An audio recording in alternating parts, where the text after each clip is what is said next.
할렐루야. 이 더운 날씨에 어떻게 여기까지 오셨습니까?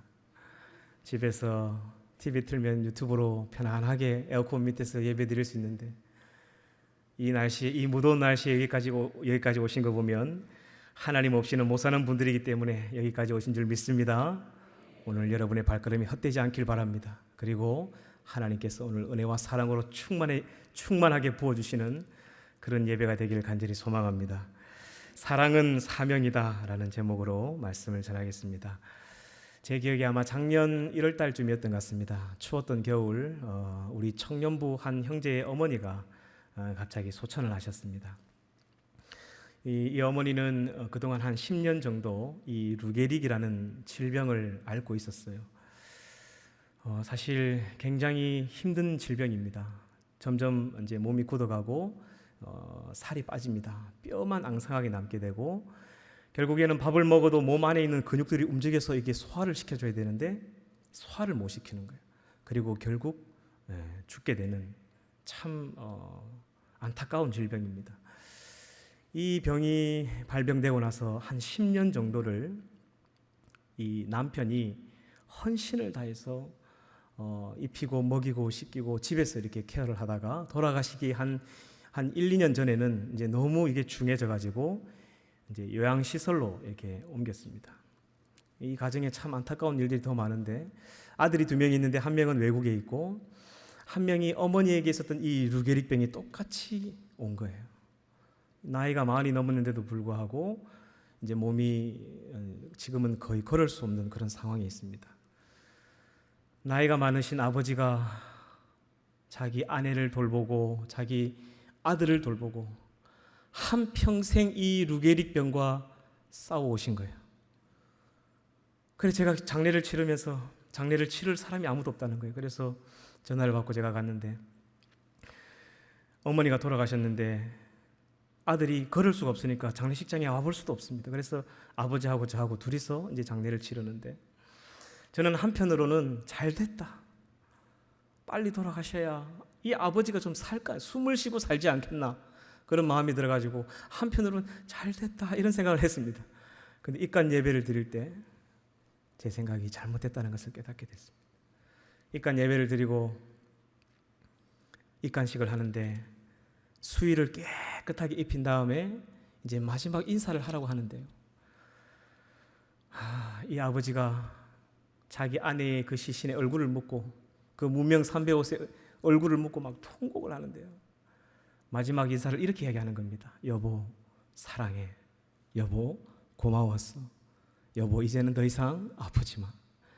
한 1년 6개월이 지났지만 아직도 이 세 마디가 제 귀에 떠나지가 않습니다. 얼마나 힘들었을까요? 아내를 간병하면서 남들 다 떠나는 휴가 기간에 휴가를 한번 가봤겠습니까? 봄이 오고 꽃이 피는데 꽃을 보러 한번 갈 수 있었을까요? 아들과 아내를 데리고 어떻게 나가겠습니까? 가을에 단풍이 지는데 단풍 보러 한번 갈 수 있었을까요? 그런데 힘들고 어려운 시절을 같이 보냈지만 정이 들었나 봐요. 그래서 마지막 인사를 하는데 여보 사랑해라는 이 한마디를 하는데 제가 옆에서 지켜보다가 제가 눈물이 나서 힘들었던 기억이 있습니다. 마치 자기의 아내를 간병하고 돌보는 것을 자신의 사명처럼 여기고 살았던 것 같아요. 장례가 마칠 때까지 계속 우시는 거예요. 그냥 발인 예배를 해도 울고 영락공원에 모시고 가도 울고 막 계속 우는 거예요. 얼마나 사랑하셨으면 이렇게 안타까워할까? 그런 마음이 들었습니다. 오늘 함께 읽은 이 본문에 보면 예수님께서 사랑하는 자기의 제자들을 이런 마음으로 사랑하셨다는 흔적이 오늘 읽은 본문에 있습니다. 오늘 함께 읽은 이 말씀은 여러분이 잘 아시는 이야기죠. 예수님께서 십자가에 붙잡히실 때에 이제 많은 로마의 군병들과 이런 사람들에게 붙들리는 장면인데 3절에 보면 그 로마의 군대도 출발을 했고 그 대제사장, 그 종교 지도자들의 직속 부대 이 아랫 사람들까지도 다 동원돼 가지고 검과 몽치를 들고 예수님을 잡으러 온 거예요. 그러니까 이 제자들이 기겁을 하고 도망을 갔습니다. 마태복음에도 보면 제자들이 전부 도망갔다라는 표현이 있죠. 우리도 예수님이 십자가에 이제 붙들려 가시려고 딱 붙잡힐 때 제자들이 다 도망갔다. 우리는 이렇게 알고 있습니다. 그런데 오늘 읽은 말씀 8절에 보면 예수님은 전혀 다르게 이야기를 하십니다. 그들이 도망간 게 아니라 내가 보내주었다. 8절을 같이 한번 읽어볼까요? 8절 말씀입니다. 예수께서 대답하시되 너희에게 내가 그니라 하였으니 나를 찾거든 이 사람들이 가는 것은 용납하라 하시니. 그러니까 한마디로 나 여기 있으니까 나만 잡고 내 제자들은 죄가 없으니까 보내달라, 이렇게 이야기하는 거죠. 여러분, 지금 예수님이 십자가에 죽으러 가는 길이에요. 자기 이제 붙잡히면 지금 끌려서 죽으러 가는 길에 누구를 염려하고 있냐면 제자들을 염려하고 있어요. 저들은 잘못이 없으니까 보내주십시오. 여러분, 마치 북한을 탈북하면서 자기는 붙잡혀도 되니까 자기 자식은 살리려는 그 부모의 심정같이 예수님께서는 제자들을 그렇게 아끼셨다는 것입니다. 그리고 그 다음 절 9절에 보면 예수님이 제자들을 어떤 마음으로 바라보셨고 이 제자들을 향한 예수님의 생각이 어떤지를 우리에게 가르쳐주는 아주 중요한 말씀이 기록되어 있습니다. 9절 말씀을 같이 한번 읽어보겠습니다. 시작. 이는 아버지께서 내게 주신 자 중에서 하나도 잃지 아니하였사옵나이다 하신 말씀을 응하게 하려 함이라라. 예수님께서 제자들을 생각할 때에 예수님이 직접 세우고 3년 동안 훈련시키고 선택한 사람이 아니라 예수님은 어떻게 생각하셨냐면 이 제자들은 하나님이 내게 주신 사람들이다 라고 생각했다는 거예요. 여러분, 이거는 큰 차이가 있습니다.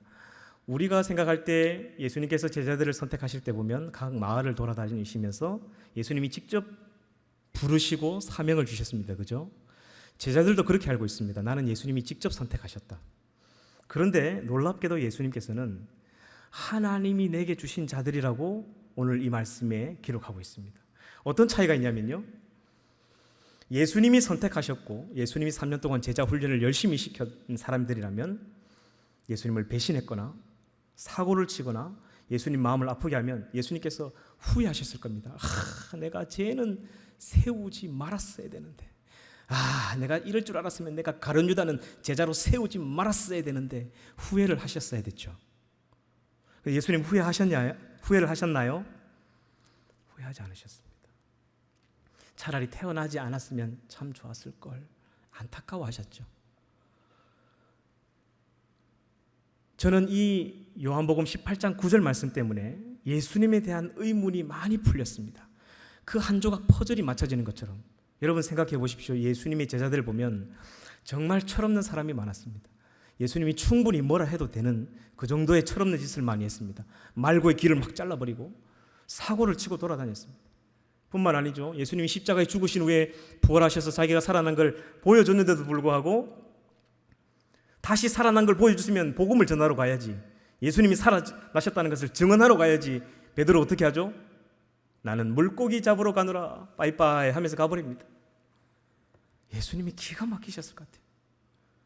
그런데 그 제자들을 찾아 예수님이 또 갈릴리로 찾아갑니다.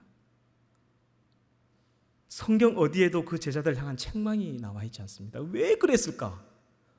충분히 뭐라 할 수 있지 않았을까? 그런데 저는 이 9절 말씀을 보면서 이 퍼즐이 맞춰졌습니다. 예수님은 자기가 선택한 사람이 아니라 하나님이 내게 주신 선물 같은 자들이구나. 그래서 이 사람들이 나에게 잘해주든 못해주든 상관없이 내가 이들을 사랑하는 게 내 사명이구나. 이들이 내 말을 잘 따라주든지 잘 안 따라주든지 사고를 치든지 안 치든지 상관없이 내가 이들을 사랑하는 것이 하나님이 내게 주신 자들이기 때문에 이게 내 사명이구나 라는 것을 예수님은 깨달았다는 것이죠. 여러분, 저녁부터 질문 드려 죄송하지만 우리 여집사님들, 권사님들 많이 계시니까 하나 여쭤보겠습니다. 양해를 부탁합니다. 여러분의 남편은 여러분이 선택한 사람입니까? 하나님이 여러분에게 주신 사람들입니까? 세상 사람들은 남편은 내가 선택한 사람이라고 생각합니다. 겁니다. 그래서 이 남편이 나한테 제대로 하지 않고 나를 아프게 하고 바람을 피고 그리고 돈을 제대로 못 벌어오면 언제든지 버려버립니다. 그러나 하나님이 내게 주신 사람이라고 생각하면 조금 부족해도 옆집에 있는 아저씨보다 돈을 조금 덜 벌어도 사랑하는 것이 하나님이 내게 주신 사명이죠. 할렐루야. 우리 남자 집사님들, 우리 안수 집사님들 많이 계신데 하나 여쭤보겠습니다.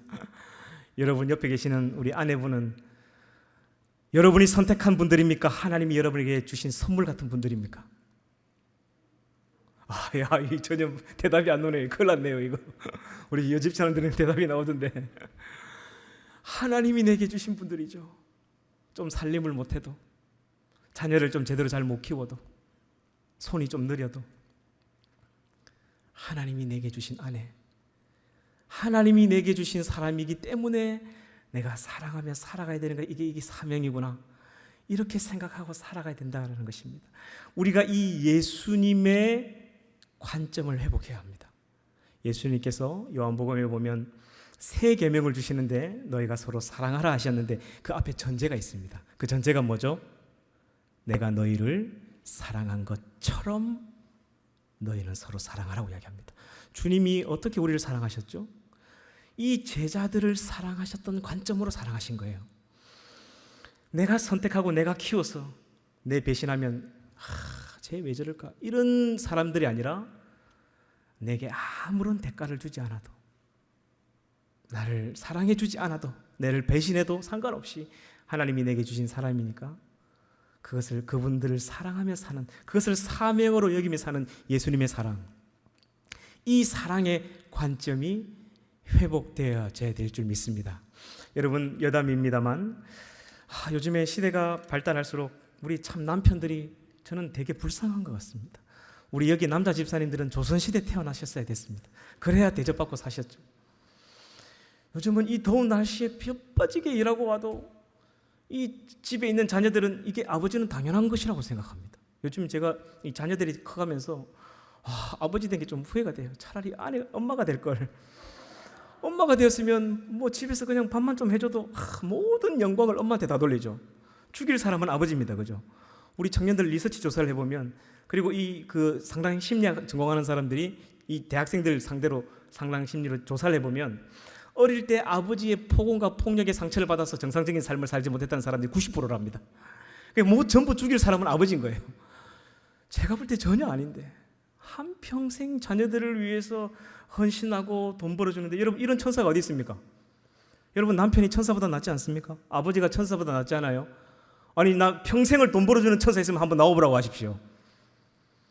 평생을 가족을 위해 헌신하는, 그리고 그 평생 일하고 이제 정년퇴직했는데 조금 쉰다고 그 눈칫밥 먹어가는 우리 아버지들 보면 너무 불쌍합니다. 여러분 할렐루야. 여러분 남편이 천사보다 낫지 않습니까? 그리고 요즘에 저희 아이들이 방학이라서 이제 집에 있는데, 방학 전에는 우리 아내가 학교 갈 때 늘 된장찌개를 끓이고 계란을 후라이를 하고 막 진수성찬을 차려가지고 아침밥을 먹는데, 저는 옆에서 이제 꼽살을 깨 먹는 건데, 애들이 학교를 안 가니까 요즘에 밥을 언제 먹은지 기억이 안 납니다. 아침밥을. 아침에 출근한다고 여보 밥 이야기하려고 하지만 할 수가 없어요. 잠자는 사자의 코털을 건드렸다가는 큰일이 날 수 있기 때문입니다. 이게 남편의 일생인 것 같아요. 그러나 그럼에도 불구하고 내 자식을 돌보고 키우고 내 가정을 지키는 것이 하나님 내게 준 사명이라 생각하고 이 무더운 날씨에 불철주야 일하는 우리 아버지들에게 우리 힘찬 박수를 한번 해주시기 바랍니다. 감사합니다. 예수님께서 우리를 바라보실 때도 제자들을 바라보는 것처럼 이런 마음으로 바라보신다는 것이죠. 우리가 뭔가 잘해주지 못해도 늘 사고치고 죄짓고 예수 잘 믿겠다 해놓고 또 돌아서면 또 술 먹고, 그래도 우리를 뭐라 하시지 아니하고 하나님이 내게 주신 귀한 존재라고 생각하고 우리를 변함없이 사랑하셨다는 것이죠. 여러분, 제가 말씀을 준비하면서 지난 한 17년 정도의 목회를 한번 쭉 돌이켜 봤습니다. 생각해 보니까 하나님께서 그동안 만나게 하신 모든 사람들이 이분들이 하나님이 내게 주신 분들이었구나라는 걸 깨닫게 됐습니다. 군생활 2년, 직장 5년 빼고 한 7년 빼고 나니까 한 17년 정도가 되는 것 같은데, 참 힘들고 어려울 때 도와줬던 분들도 참 고마웠지만 지금 생각해 보니까 제가 철없을 때, 목회를 잘 모를 때, 그때 제가 실수할 때마다 책망해 주시고 뭐라 해 주시는 권사님, 집사님, 장로님들이 이분들이 하나님이 내게 주신 분들이었구나라는 것을 제가 이 말씀을 준비하면서 다시 깨닫게 됐습니다. 이분들이 나를 지금의 이 윤 목사가 이 자리에 서 있게 한 원동력이 되었구나. 그때는 이해를 할 수 없었어요. 막 뭐라 하는 집사님들 생기면 막 속이 상해가지고 막 밤잠을 설치고 그랬는데, 돌이켜보니까 이 모든 분들이 하나님이 내게 주신 분들이었구나라는 생각이 들었습니다. 그리고 이 귀한 교회의 이 부족한 종이 여러분들 앞에서 이렇게 설교할 수 있는 이 목사가 되어서 서 있는 것은 이렇게 하나님께서 제게 주신 많은 분들 때문에 내가 여기 있는 것이구나라는 것을 깨닫게 됐습니다. 그리고 그 모든 분들 중에 가장 큰 영향력이 되었던 분들은 어머니, 아버지입니다. 제가 참 사고를 많이 쳤거든요. 저희 형님은 지금 제주도에서 목회하고 있는데, 형님은 이게 곁길로 가지 않았습니다. 꾸준하게 그냥 평탄한 길로 가서 그냥 하는 일마다 잘 됐어요. 이삭처럼. 근데 저는 야곱처럼 하는 것마다 막 사서 고생을 했어요. 목회 좀 하다가 귀찮으니까 그냥 때려쳐버리고 막 직장 간다고 가버리고 아버지 속을 굉장히 많이 썩였습니다. 그런데 단 한 번도 제 어머니 아버지가 책망하지 않으시더라고요. 항상 너를 믿는다. 너는 때가 되면 훌륭한 목사가 될 것이다. 그래서 묵묵하게 뒤에서 기도해 주셨습니다. 저는 지금도 그것을 잊을 수가 없어요. 이분들의 기도 때문에 내가 여기 서 있구나라는 생각을 하게 됐습니다. 제가 목사 안수를 받는 그날, 우리 교인들도 전부 다 왔는데 제가 이 안수식을 다 하는데 아무도 안 오는데 2층에 앉아있던 저희 아버지 어머님은 이렇게 울고 계시더라고요. 평생 이게 자신의 사명이었던 거예요. 두 아들 목사시키는 것이. 저희 아버지는 그 공사장에서 이제 미장일을 하시는 분입니다. 이 시멘트를 만지시는 분이죠. 한 번은 제가 거제도 고향 집을 내려갔는데 현관문을 딱 여는데 아버지의 신발이 있는 거예요. 그 시멘트로 굳어 있는 신발이. 제가 평생을 보던 신발입니다. 늘 보았던, 어릴 때부터 봤던 신발인데 참 그날따라 한참을 아버지의 신발을 보고 있었습니다. 마음이 좀 먹먹해지더라고요. 이 신발을 신고 형님하고 나 이 둘이 목사시킨다고 허리 한번 펴보지 못했겠구나, 그런 생각이 들더라고요. 한 번은 그 아파트 4층 높이에서 일을 하시다가 떨어졌습니다. 추락을 했습니다. 의사들이 살아있는 게 기적이라고 할 정도로 많이 다치셨어요. 척추가 이제 두동강이 났습니다. 그리고 그 현장에 있었던 사람들이 그 공구리 친 바닥에 쇠파이프가 막 밑에 공구리가 올라와 있는데 이런 데를 다 피해서 이렇게 살아 있었던 거예요. 그래서 급히 병원으로 옮겨서 이제 수술을 하는데 의사가 이렇게 얘기하는 겁니다. 이제 다시 걸을 수 없습니다. 휠체어 타셔야 됩니다. 엑스레이 사진을 보니까 허리가 그냥 끊어져 있어요. 그렇게 해서 이제 수술을 하고 나서 이제 내가 좀 돈을 벌어야 되겠다. 이제 이런 마음을 하고 정신을 좀 차려야 되겠다, 이런 생각을 했는데 그때 모교회, 소랑교회 모든 담임 목사님과 권사님, 집사님들이 온 힘을 다해 기도를 해주셨어요. 의사는 다시는 걸을 수 없다고 했는데 3개월 만에 아버지가 걸어버리셨습니다. 그리고 한 1년 정도 재활을 하시더니 한 1년 6개월 지나니까 이제 몸이 완전히 회복이 돼버리신 거예요. 근데 더 기가 막힌 것은 몸이 회복되고 나니까 또 그 시멘트 묻은 신발을 신고 또 공사장으로 가시려고 하는 거예요. 아버지 뭐 하냐고, 지금 가지 마시라고. 이제 내가 돈 벌겠다고. 형님 내가 목사 될 때까지 디바라지 하겠다고. 그러니까 하나님 내게 준 사명은 내 아들 2명 하나님께 목사로 바치는 일이다. 목사 안수 받는 그날까지 나는 쉴 수 없다 하면서 아침에 이 복대를 차고 또 그 미장일을 하러 가는 거예요. 그런 아버지의 뒷모습을 보면서 참 마음이 많이 아팠습니다. 그런 아버지가 이제 목사 안수식을 딱 하는데 펑펑 우는데 그 눈물의 의미를 알 것 같더라고요. 이렇게 하나님이 내게 주신 많은 사람들로 인해서 제가 이 자리에 서서 설교할 수 있는 것 같습니다. 이 모든 것이 하나님의 은혜인 것 같습니다. 그리고 오늘 함께 읽은 이 말씀 11절에 보면 예수님은 사람뿐만 아니라 십자가의 고난도 하나님이 내게 준 잔이다 라는 말씀을 하셨습니다. 우리 11절 말씀을 같이 한번 읽어보겠습니다. 시작. 베드로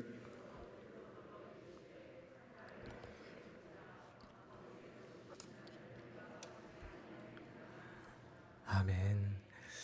예수님께서 본인이 스스로 선택한 십자가가 아니라 하나님이 내게 주신 뜻이고 하나님이 내게 준 사명이고 잔이었다라고 고백하고 있죠. 만약에 십자가가 내가 선택한 길이라면 힘들면 아마 내려놨을 수도 있었을 겁니다. 십자가에 매달려서 자신을 조롱하는 사람들 향해 예수님이 그냥 내려오실 수도 있었을 겁니다. 그러나 이 십자가도 하나님이 내게 준 잔이다 라고 받아들였다는 것이죠. 여러분, 우리가 신앙생활 하다 보면 때로는 고난이 올 때도 있고 어려운 일들이 올 때도 있습니다. 우리 주님은 이런 고난까지도 하나님이 내게 준 잔으로 받아들이셨다라는 것이죠. 그래서 이 모든 것이 하나님의 뜻이고 하나님의 영광을 위함이라고 주님은 말씀하고 있습니다. 이제 제가 말씀을 맺도록 하겠습니다. 영상을 잠깐 하나 준비를 했는데요. 영상을 보고 제가 말씀을 마무리하도록 하겠습니다.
(2003년) 대구 지하철 화재 사건 때 있었던 이제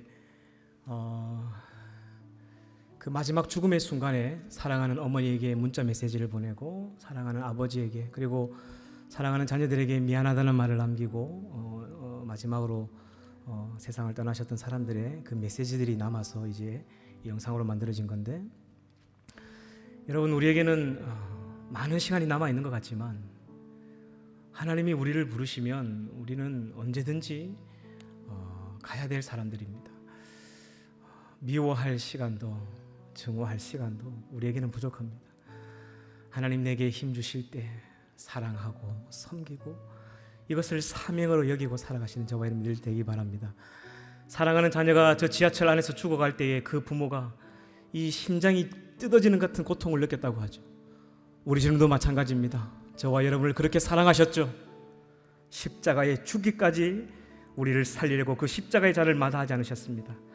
이것을 다시금 기억하는 밤이 됐으면 좋겠고, 이제 우리도 내 주변에 있는 남편, 아내, 사랑하는 자녀들, 그리고 우리 부모님, 또 우리 교회 산성교회 식구들, 그리고 우리 담임 목사님, 이 모든 분들이, 직장에 있는 모든 사람들까지도 하나님이 내게 주신 사람들이구나, 이들을 사랑하며 사는 것이 내 사명이구나. 그래서 힘 있는 날까지, 하나님 나를 부르시는 그 날까지 하나님 그 사랑 전하다가 주님 부르시는 그 영광의 날 주님 배없는 저와 여러분들이 되기를 주님의 이름으로 축복합니다.